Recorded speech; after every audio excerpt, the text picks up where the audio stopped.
আজ তোমাদের জন্য নিয়ে চলে এসেছি ভেজ পোলাও, বলতে পারো ভাজি ভাত। এর জন্য আমি এখানে পেঁয়াজ কুচি, টমেটো কুচি, গাজর কুচি, কাঁচা লঙ্কা কুচি আর ফুলকপি কুচি। এদিকে কড়াই বসিয়ে কড়াইতে তেল গরম করে পেঁয়াজ কুচি দিয়ে একটু ভাজা ভাজা করে সবগুলো সবজি একসঙ্গে ভাজা ভাজা করে নেব। এবার পেঁয়াজটা আমার ভাজা ভাজা হয়ে গেছে, এখন আমি সবগুলো সবজি একসঙ্গে দিয়ে ভাজা ভাজা করে নিচ্ছি। এটাকে খুব সুন্দর করে ভাজা ভাজা করে নিয়ে এখন আমি এখানে দিয়ে দিব একটু হলুদ গুঁড়ো, দিয়ে দিচ্ছি একটু লবণ, আর দিয়ে দেবো একটু গরম মশলা গুঁড়ো।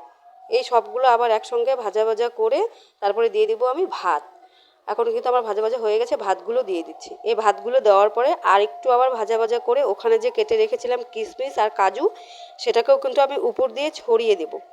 তো আমার ভাতটা কিন্তু খুব সুন্দর করে ভাজা ভাজা হয়ে গেছে। এখন আমি ওপরে একটু কাজু আর কিশমিশটা ছড়িয়ে দিয়ে নামিয়ে দেব। ভাত কিন্তু এভাবে না ফেলে তোমরা রাতের বাসি ভাত, ঠান্ডা ভাত যখন খেতে ইচ্ছে না হয় এইভাবে কিন্তু ভাজি করে খেতে পারো। এটা কিন্তু দারুণ টেস্টি হয়। এটাকে আমরা ভাজা ভাত বলি, কেউ কেউ আবার ভেজ পোলাও বলে। তো কেমন লাগলো তোমাদের কাছে কমেন্টে জানিও।